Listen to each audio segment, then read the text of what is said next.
Tuesday. You'll be on our third floor downstairs, but we'll give you all those directions. There'll be signs and all that sort of thing. But we're proud to be involved. We're proud to support this effort. So enjoy the training.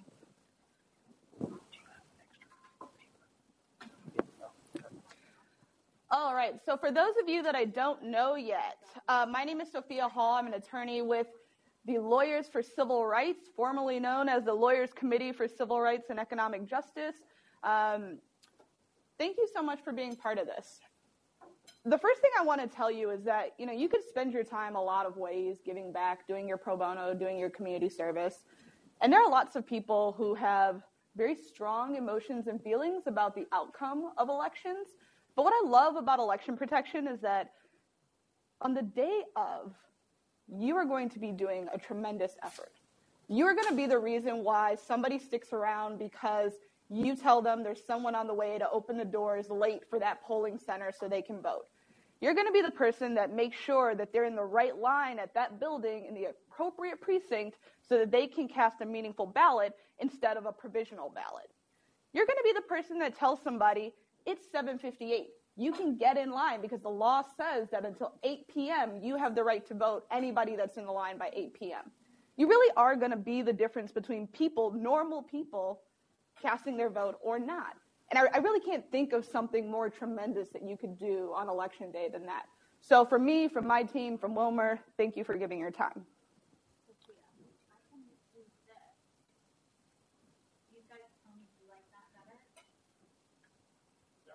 Yeah? Okay. So for the new people in the room, let's just see quickly by show of hands, how many of you did election protection in the past?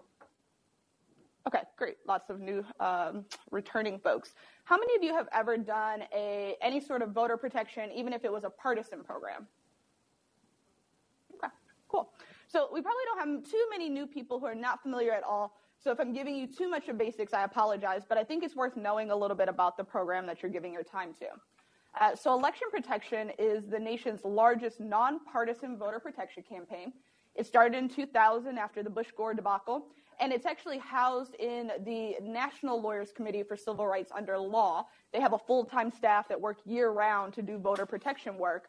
But I think it's worth knowing what you are a part of. And as a side note, for people who will be listening to the recording of this, I recognize that you cannot see the slides that we are currently discussing, but you will have access to this PowerPoint, so you will be able to follow along, even though it will not be visible on this recording. So on Election Day, there are going to be 28 states with election protection programs, like ours in Massachusetts. There will be almost 81,000. I actually think the numbers are a little bit higher now, so probably closer to 82,000 volunteers on the ground or running hotlines like you. And in 2016, in terms of just thinking about what you really do, there was nearly 120,000 voters that called into the hotline asking for assistance. Just in Massachusetts, here at WilmerHale, we received over 400 calls to our hotline in 2016, and that doesn't count the ones that called my cell phone directly or the command center, because they were extremely concerned about something that was imminent. So you guys will be busy. So that you know, we don't do this in a vacuum. We don't do this on our own. The Lawyers Committee is partnering with a group of other grassroots democracy-based organizations who have done this with us time and time again. And really, without their help, we couldn't get this program off the ground. So our partners up here today, Common Cause Massachusetts, Pam Wilmot, their executive director, is extremely helpful in all of this work. The Anti-Defamation League, the League of Women Voters, ACLU Massachusetts, and Mass Vote. There are a few people in the room. So can Ian, would you just wave your hand for me? Ian's from Mass Vote. Did I see Amy? Okay, you may see Amy or Meryl Kessler come along soon from ADL or for the League of Women Voters. So what's the program all about? The program is two inner working components, the hotline where you guys will all be and the field program. Just so that you are aware, you will only be routed English-speaking callers. If other callers call in that do not speak English as a first language, they will automatically be routed to one of our partner programs. So we have hotline assistance in other languages. We will not expect our volunteers to provide that service. And this year is the very first time that we now have a hotline that's going to be provided in Arabic.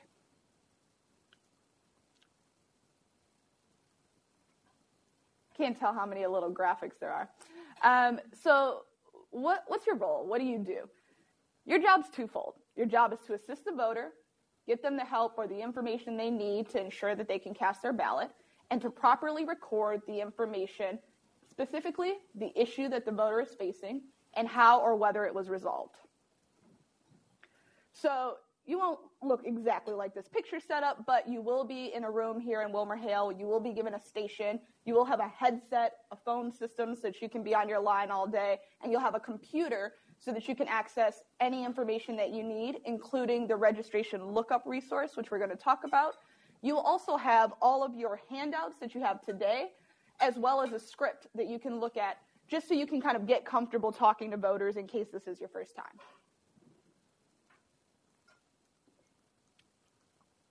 All right, so literally what will you do? Your phone's going to ring, you're going to pick up, and you're going to say something to the extent of, "Thank you for calling election protection. What is your name? Can I have your phone number?" And then you're going to say, "How can I help you?" The reason the first thing you ask for is the name and phone number is because that is the information that OVL, Our Vote Live, the system that we use to log our information, that's the way that they look up callers or tickets, and they ensure that you're not duplicating work.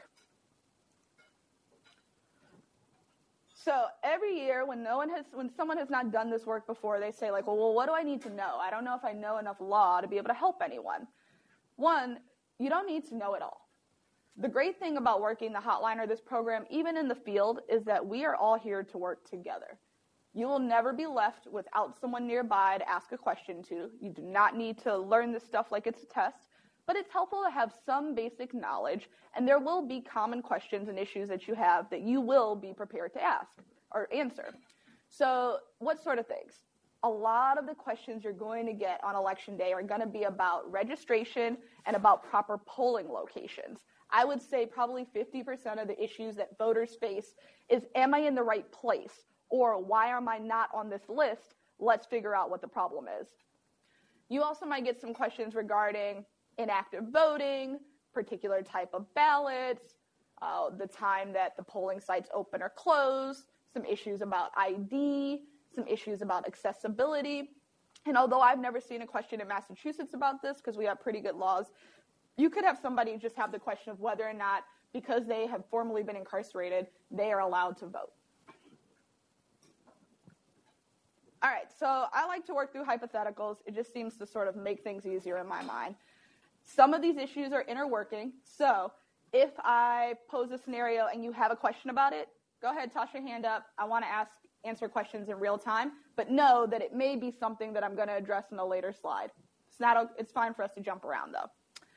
So you're at your phone and the phone rings and you talk to this voter, you ask them their name, you ask them their phone number, say, what's the problem that you're facing? Well, the person in the polling site told me that I'm not registered. Again, this is going to be the most common issue that you face. So the first thing that you're going to do, oh, it doesn't want to show me this page. Here it goes. All right. So this is where I tell you guys way too much about my life because I use myself as an example. The Secretary of State's office has a registration lookup tool. It's definitely the #1 resource. It'll be bookmarked on your computer stations. Basically, if a voter calls and says, I don't know if I'm registered, I don't know if I'm in the right polling site, and I don't know whether or not I'm active or inactive, this is the resource that's going to tell you this information. Why would a voter potentially call you about this rather than do this themselves on their smartphone or at home? A, they might not know about the tool. B, they may not have a smartphone to look it up. C, they may have met a field program volunteer on the ground, and that field program volunteer either doesn't have a smartphone to help them do this, or the voter's just not comfortable giving that poll worker or that poll observation person their personal information, like their birthday, and so they'd rather just call someone on the hotline and have you work through the issue with them.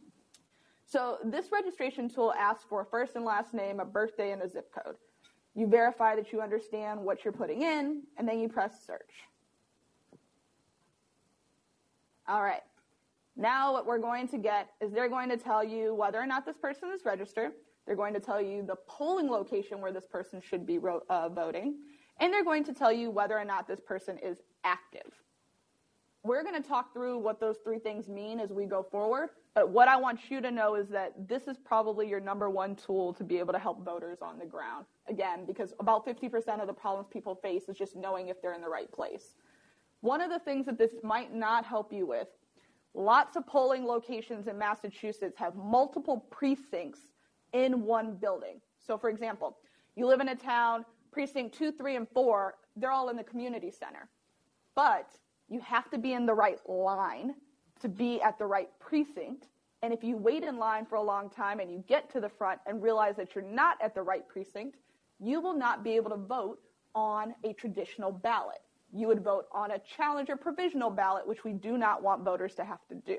So it's really important also, if there's any information that we can provide, sometimes you can come to the command center and we can help you figure out what part of the building to be at if it's not clear. I have it on my master list, what entrance it's supposed to be or what part of the building each precinct is in. You can help a voter figure out what line they should be in at that particular site, the line that corresponds with their precinct. But that may not be readily available from looking at this tool.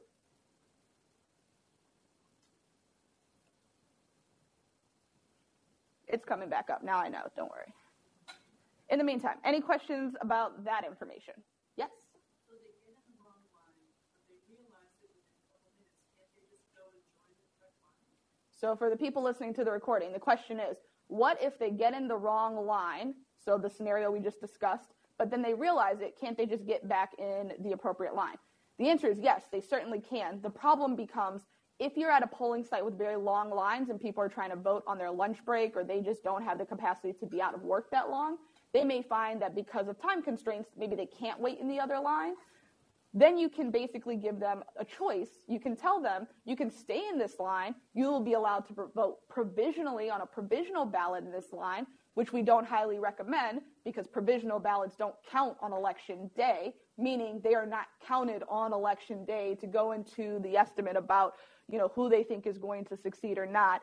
Technically, you can't confirm whether or not your provisional ballot was counted until 20 days after the election, or they can then be directed to the appropriate line. What we hope is that if people know that they're in the wrong place in advance, because our volunteers are on the ground making sure that people who look confused or ask the question are in the right places, then they won't find themselves having waited an hour before they realize their mistake. Or if they called one of you on the hotline, you can tell them far enough in advance so that they can change or correct the issue before it's too far along.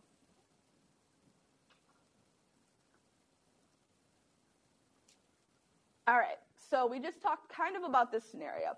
A poll worker calls and they say, I'm not on the list or I'm not registered. The first thing that you're going to do is look them up with the tool at the Secretary of State's website to determine whether they're registered and whether they're at the correct precinct. Now, there's something called a 6-month rule. If a person has moved and they have not registered at their new address and it's within 6 months, they may still vote at their old precinct. But the two things have to be clear. They have to have moved within 6 months and they cannot have registered at their new precinct. If they do that, they're just going to toss their ballot and it won't count. So it's important to kind of know about that 6-month rule so that a voter can know where they appropriately should be voting. Now, what if a voter says, they told me, or when you looked me up on the website, it says that I'm inactive. Inactive is very different than any other category of voting status. Being inactive has nothing to do with your registration or whether or not you voted in the past. Being inactive only matters whether or not you have completed your city or town's local survey. They call it a street survey or a census. Every city and town in Massachusetts, all 351 of them, have a local census.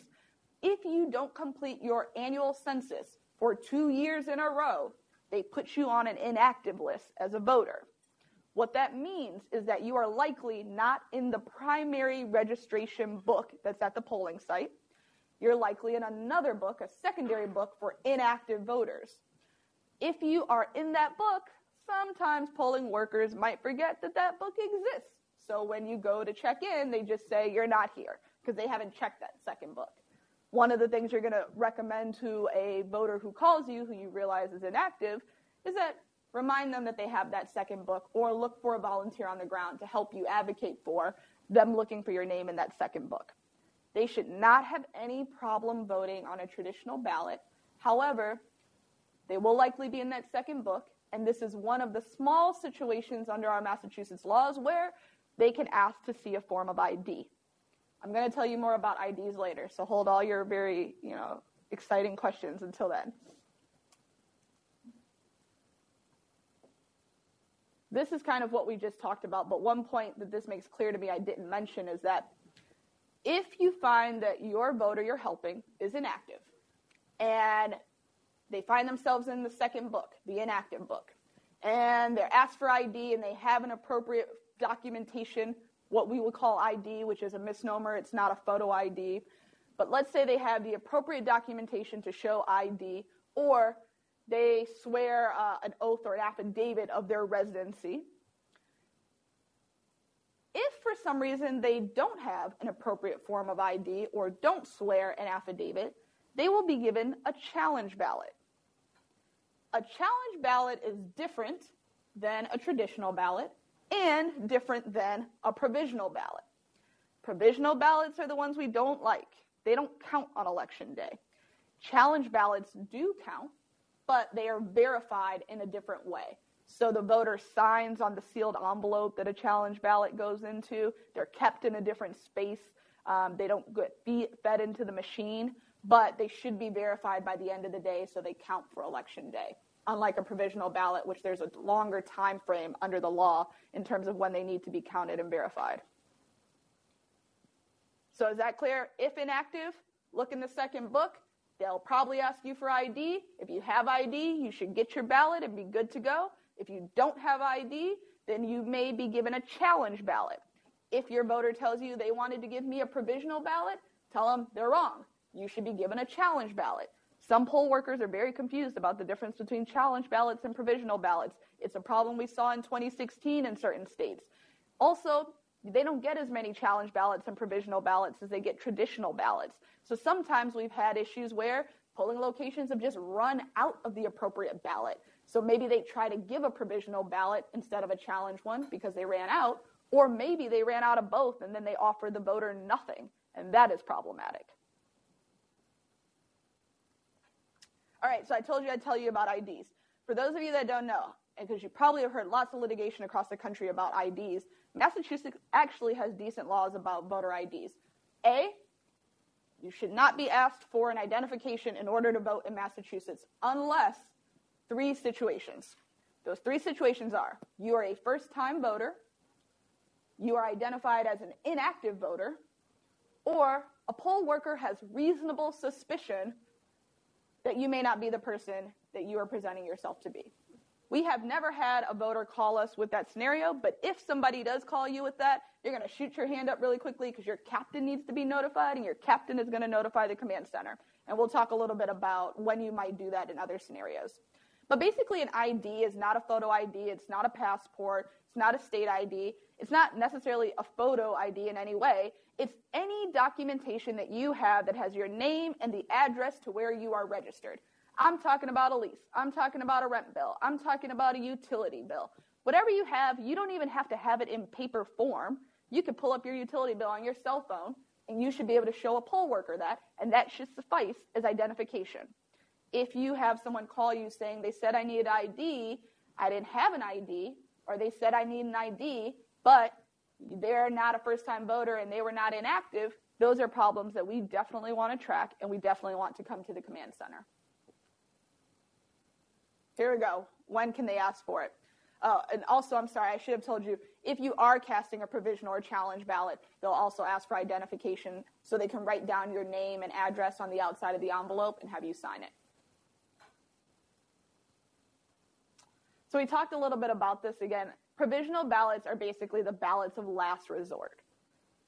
It's better than not voting at all. It's better than walking away because let's say you can clarify whatever the issue is. It will count, hopefully. But they're not counted for election day projections, and they're based upon a city's clerk's office properly processing them, properly addressing whatever issue caused you to get the provisional ballot. And there's just a lot more room for human error, for computer error.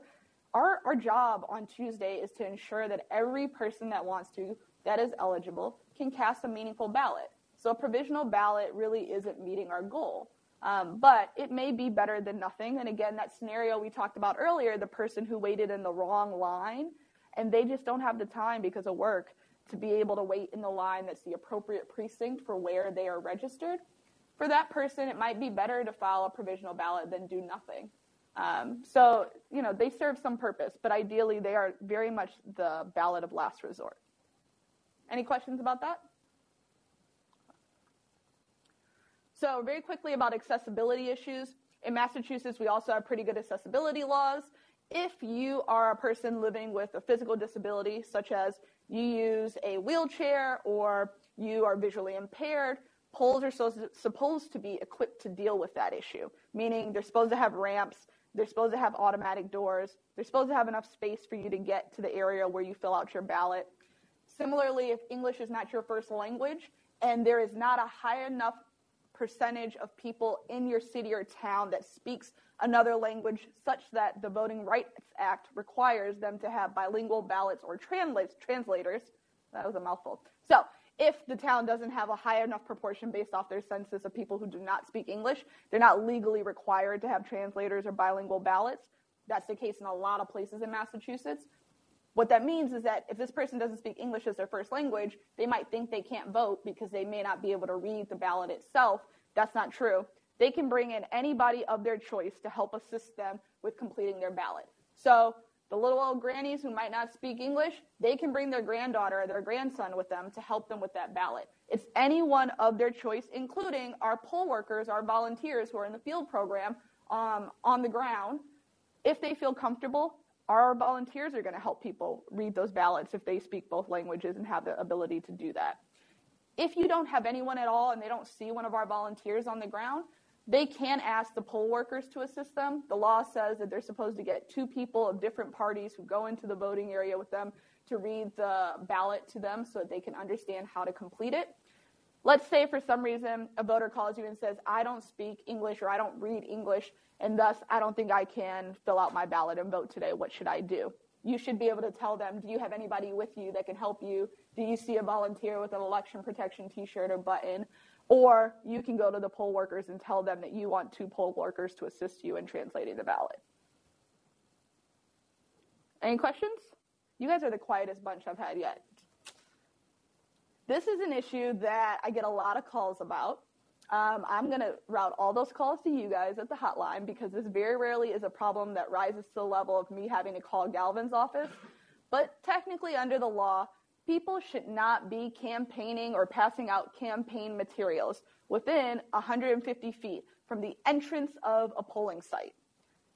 Feelings aside about First Amendment rights, we're not going to get into that. That's not our job.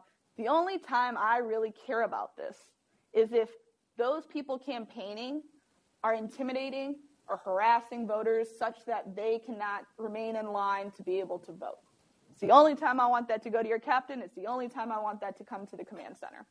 If it's not a problem that's stopping people from voting, note it. Let's go ahead and track that data, but it's not going to be something that rises to the level of us having to deal with it. We get a lot of calls about this, and people are very concerned. One thing I am going to flag for people is that you may find that there are people either campaigning or challenging voters, particularly in Lawrence, Massachusetts.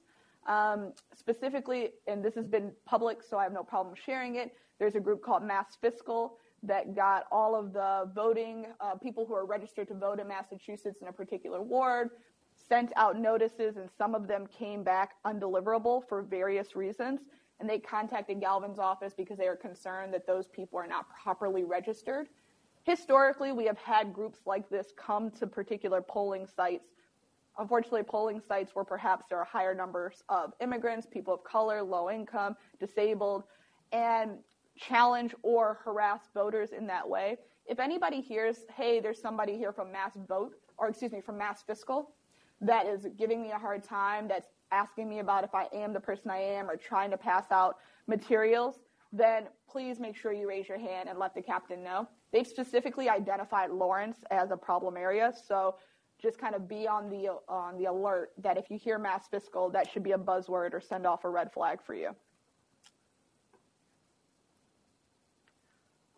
All right, so we talked earlier about your job. Your job is twofold: taking the calls, answering the questions, and then accurately entering the data.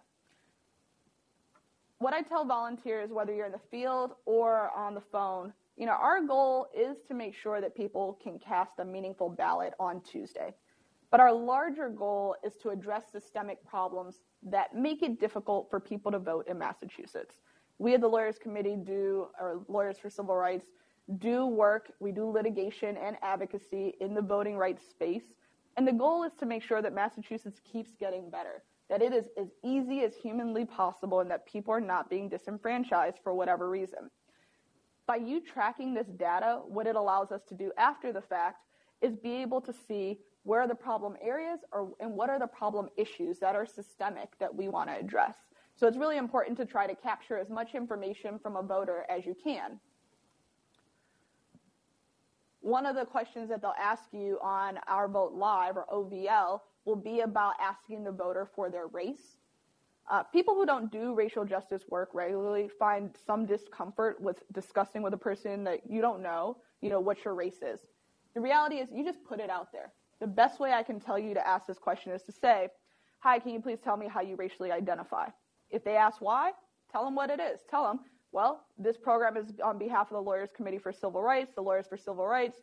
They are a racial justice organization, and they want to address systemic issues that have a particular impact on different racial groups, on different groups that speak other languages, on low-income groups. And so we track this information to make sure that this maybe is a one-off problem versus something that's systemically affecting the community.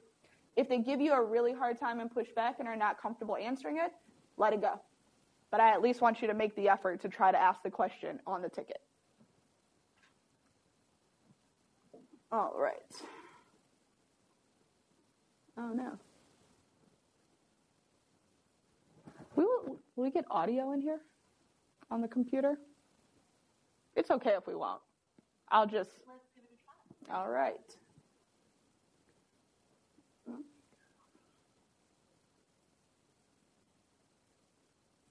I don't hear any audio. Oh, it should be going already? Yeah. Here, I'll have. Well, as this is happening, you can't hear the audio, but I'll narrate for you a bit. This is what the beginning of Our Vote Live looks like. This is kind of the login. Each of you will be given, your name will be put in the system, and you will have your email, and they'll have a password for you to sign in. I'll call. No problem. All right, so the first screen that you're going to see when you log into Our Vote Live is about find a ticket. And remember, I told you guys the first piece of information you're going to ask a voter is for their phone number, because that's the way Our Vote Live kind of logs a ticket. They don't use names, they use phone numbers to log tickets. And so you'll put in this person's phone number, and it will either take you to a ticket that's previously been opened that has not yet been closed, because maybe this is a problem that they've had more than once or that has not been completely addressed, or it will create a brand new ticket for you.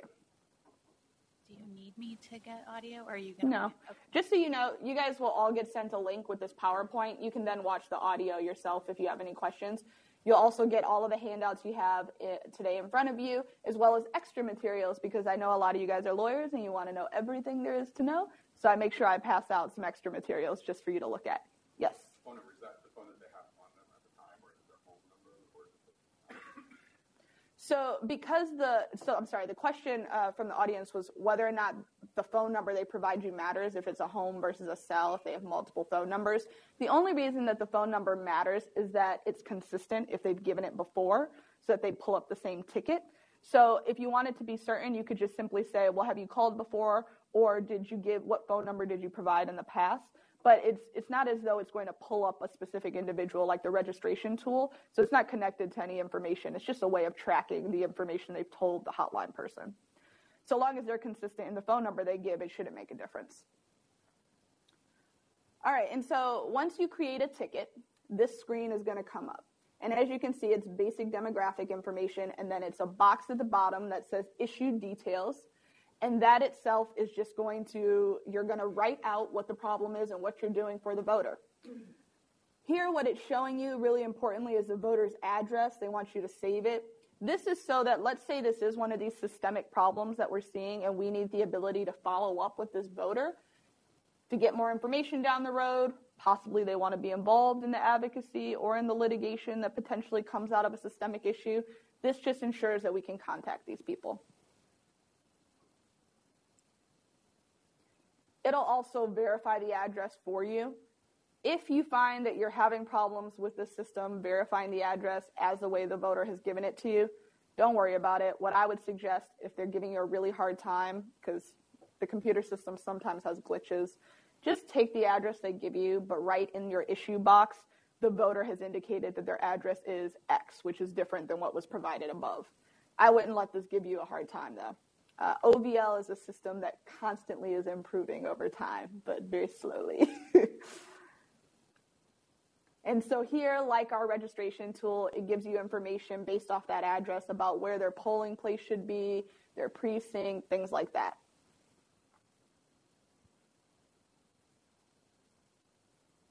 This is, again, just showing you that you can look up a person's polling place here. In my opinion, the most up-to-date information is from the Secretary of State's website, so I'm just going to encourage you to use that lookup tool. While I don't know if it will be, up-to-date as of Monday, it should be up-to-date as of registration deadline. So that, for us, is the tool that we use, but OVL provides an alternate means of looking up polling locations. And yes?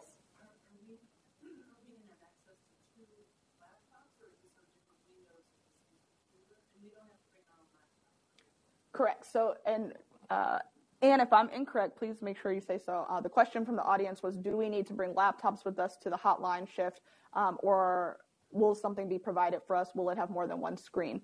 I don't recall if there was more than one screen, but it certainly will be bookmarked so that you can have more than one window on the screen. And so you could simply just, switch over to your other window and look up the person on the registration tool, and then come back to OVL and write in whatever you need to in the narrative section.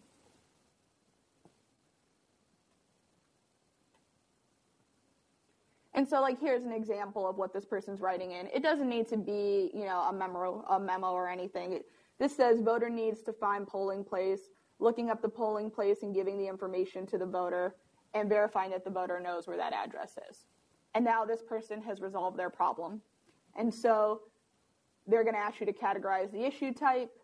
This issue type is a polling place problem. You've provided any additional information, such as if you've asked race as you should, and they've given you that information. They also ask that you ask them how they were notified about the hotline. Did they hear it from a volunteer on the ground? Did they see advertising on social media?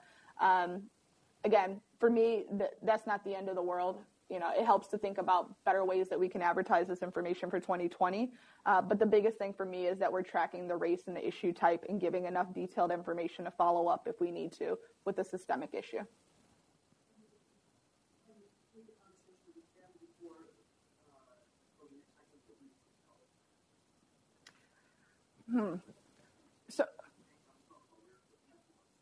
So the question from the audience member was, should the completion of this OVL ticket be simultaneous, or should you help the voter with the information that they need and then go back and fill it out?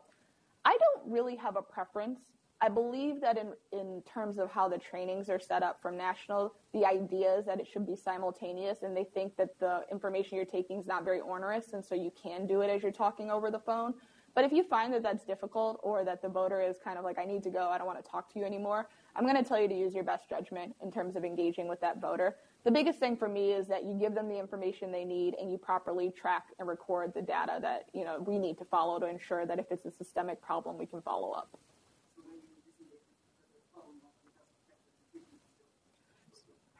So what happens with these phone lines is that, and this is actually, let me hold on that question until the end. So the question from the audience member was, once you hang up or you finish or disengage with your phone, it won't automatically do something with your systems to send you to the next person.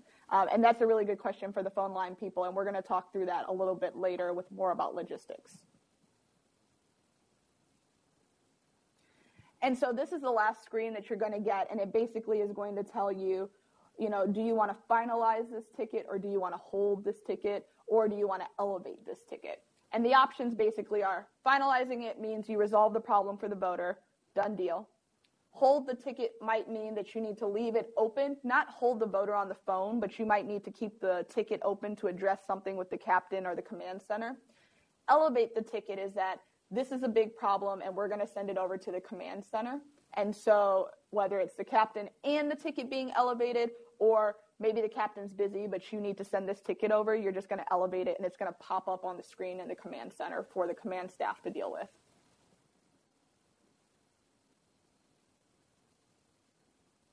All right. Yes. Are you also elevating the caller as well? So no, so we won't, the question from the audience was, if you press elevate on the ticket to send it to the command center, will that also automatically transfer the caller to the command center? And the answer is no. Part of the reason why we need you to make sure you get the contact information that's appropriate for the voter is so that we can call them back. Ideally, if it's something that they need in real time, we might ask the voter to hold on while the captain runs over to the command center to address the problem. But if it's just not feasible to resolve it in, 3 to 5 minutes, then we wouldn't keep the line tied up. We would just tell the voter, is this the correct contact information for you? Okay, I'm going to get you to an appropriate person that can help you. They'll give you a call back in a few minutes. Just so that you guys all know, while you're working the hotline, all day there are people who do voter protection work from our various coalition partners who will be in the command center, including Ann Bowie and Jenny. We're going to be there to deal with the big issues, the things that are really stopping people imminently from voting. So, for example, if we find out that a particular polling site, it's 7:20 and the doors aren't open yet, and the law says they're supposed to be open at 7, that might come to the command center because I need to call the head lawyer for Galvin's office and say, you have a problem on the ground in this precinct. I need you to get over there and get somebody to open the doors. And that might be something that comes to us in real time because people have to vote before they go to work. Similarly, if a ballot box is broken, so a voting machine is broken in a particular precinct, and people are waiting around to see whether or not their votes are being properly handled and taken in, that would be something that's imminently potentially stopping people from voting. And so it might come to the command center so that we can deal with it in real time. If it's something like, okay, the voting signs aren't really prominently displayed here, or this particular voter is having a problem, but they're off all day, or they are flexible about their time so they can wait around for us to figure this out, that might not come to the command center. Generally, systemic issues are going to come to the command center's attention because we know that there's a group or there's a significant number of voters who are having a problem there. And most often, that is either A, we've gotten a lot of calls about one problem, like those provisional ballots being given out when they shouldn't be, places not being open, machines not working properly, not having enough translation services, so voters are leaving because they don't know, they can't get any help and they don't know how to talk with the polling workers or fill out their ballot. Those are the kind of systemic things that usually are going to come to the command center via your captain so that we can make sure that everything gets taken care of. So our national office has this toolbox which gives you basically the handouts and the materials that we have. I'm probably going to not have this on your computer system. In part, I just think it requires a lot of additional assistance to go to another website. We'll make sure that you have all of the handouts with all of the information that's in front of you logged onto your computer somewhere or physically present in your shift area so that you have all the information you need. The only sort of online tool that I anticipate you will need will be the registration lookup tool from the Secretary of State's office that we've talked about. Just so you know, these are some of the papers that you're looking at today. You have sheets in front of you. Hopefully everybody got one. Those will be online, again, or paper form for you on the day of. But they're just commonly asked questions, FAQs, issues, some background on particular voting issues that come up commonly. Basically some of the things that we've talked about today. But there might be additional questions about, like, absentee ballots, for example. Not really a common issue, but maybe you have a voter that asks you a question about it. There's a section on your handout about absentee ballots. So I keep saying captain, but I realize I haven't really told you guys who or what a captain is. So for each shift, you're going to have a person or two that function as your captain. They're going to be in the front of the room with the command center, and they can see when you guys are on a call or when you're not on a call. They can help with routing problems. But really, they're there just as your backup. Whenever you have a problem on a phone, you can just stick your hand up in the air. The captain will come over to you and address the problem. All the captains have been given additional training so that they can fulfill their role. And if the captains have any questions or issues, they'll just grab one of us in the command center and we'll come and help out. So again, you guys won't be alone today. You'll have somebody in the room and you'll have a whole staff of people helping you in another room. So just in case you guys have not yet voted yourself, which I hope you do because today is the last day of early voting, I really suggest that you vote early so that you don't have to worry about it when you're volunteering on Tuesday. You don't want to have to deal with being stuck in a line and being late for your shift or, having to run out of here and get someplace last minute before they close and potentially having to deal with a very long line yourselves. So I do really encourage all of our volunteers to vote early. Every city and town in Massachusetts is required to provide early voting during business hours through November 2nd today. So if you haven't yet voted, I suggest that you do. It's really hard to protect the vote and then not vote yourself. In terms of just my expectations of you guys, remember, all of you are professional people. This is a professional organization. One of the reasons why I have the cell phone number for the head lawyer for the Secretary of State's office is because they trust that our volunteers are well trained, because they trust that our volunteers are professionals, and that we all believe in the common goal of ensuring that voters have the information they need to vote. So keep that in mind when you're communicating with voters. Your behavior reflects on me. And if we have problems with our volunteers on the ground or on the phone, it makes it so that Galvin's office doesn't want to talk to me anymore on election day. And then I don't have the pipeline to deal with problems in real time. And that's really important to me because, again, my ego aside, what I care about is making sure that people get the help they need on election day. And to be honest, in Massachusetts, we're one of the only resources that can do that who's nonpartisan, who can say our goal is about voting, it's not about how you vote. And that actually is a very rare resource to have for a voter on the ground. There's a lot of people there that want to have some say in how they vote, but not necessarily just ensure that they have the help they need to vote. So keep that in mind. All of the call center shifts, so let's say you know somebody that's on the ground, your shift time is slightly different than the people on the ground. We have an overlap period of 15 minutes for every shift except for the beginning of the first shift and the end of the last shift. All the shifts overlap by 15 minutes because I don't want the phone lines to be dead. You asked earlier about what happens when you complete a call. So basically, the phone lines will be red or green. Ideally, we don't want any caller to have to let the phone ring for too long, and we don't want them to go to a voicemail box. We want them to be able to talk to a person in real time. So if you guys come in late, or there are problems with the caller before, the overlap ensures that if somebody is always manning the phone all day long from 6:30 in the morning, 30 minutes before the polling site's open, till 8:30 at night, 30 minutes after the polling site closes. It's very important to me that you guys show up to your shift on time just to ensure that we can keep the program moving. And what I would suggest is that let's say you do decide it's easier for you to fill in the narrative component after you finished your call. Just make sure that it's not taking too long because every time that you have your phone off, you're going to have some downtime or dead time on your line. Granted, you have to use the bathroom, you have to get food. Totally, I get that happens. Your captain will know how many phones are on or off at any time. Your captain may encourage you to hold off 5 minutes if somebody else just went to grab lunch, just so that they can ensure that more of the phone lines are covered at any given time. But if for some reason you guys are short or the call volume is really high and you don't feel like you can get away, people from the command center will come over and man phones too, just to ensure you have some backup. So we'll do what we need to do so that you guys can get away from the phone if you need to, and certainly so that you can get some breakfast or some lunch or some dinner if you're around at that time. But ideally, the goal is to try to keep our phone lines on and active all day long from 6:30 to 8:30. Any questions for me? Yes. Are we ever, if the voters calling up for, is it ever appropriate for the poll worker over there to please get on the phone with us, or is that not appropriate?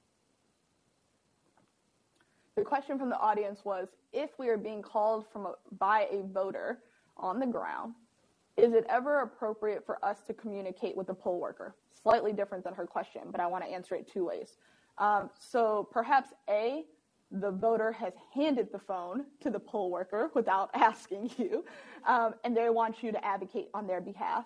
Or B, for some other reason, the poll worker has just called you directly at the hotline. At that point, what I would suggest is that you raise your hand and get your captain involved. There are very strict rules in Massachusetts about interfering with elections.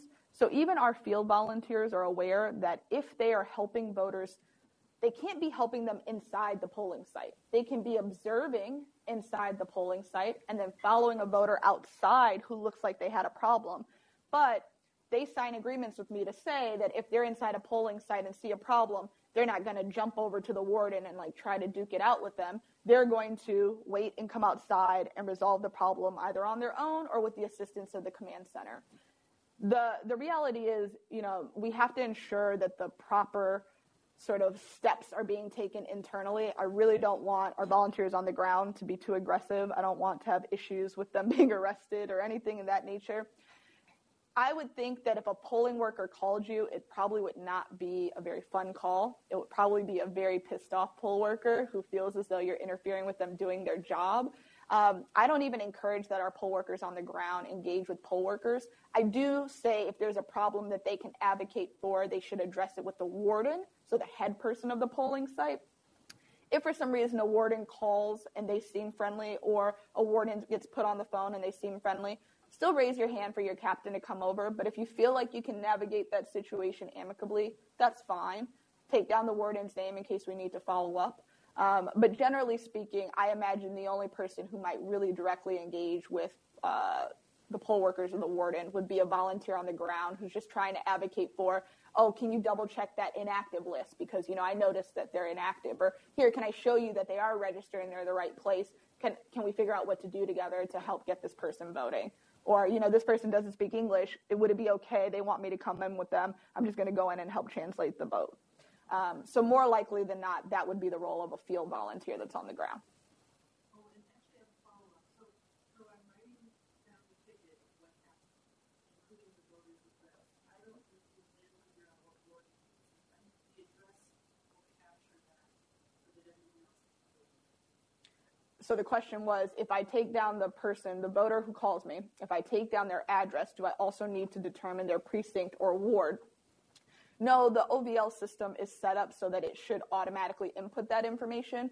There might be some bugs where maybe it's different than what the voter is telling you or different than what you look up on the Secretary of State's website. It's another thing I would just note in that narrative box if it comes up. Don't let it give you a hard time where you can't move forward with completing the ticket. Just make a note of it in the narrative area. Any other questions? Okay. So in terms of swag, of course, they never give me enough swag to give all of you t-shirts, buttons, hats, shoes, all the things I'd love to give because you guys give your time so kindly on election day with horrible weather. But I do have some t-shirts up in the front of the room. You're welcome to grab them until they're gone. There are also some t-shirts back at the office at 61 Battery March, 5th floor. I'll be there today until about 4 o'clock and there on Monday all day.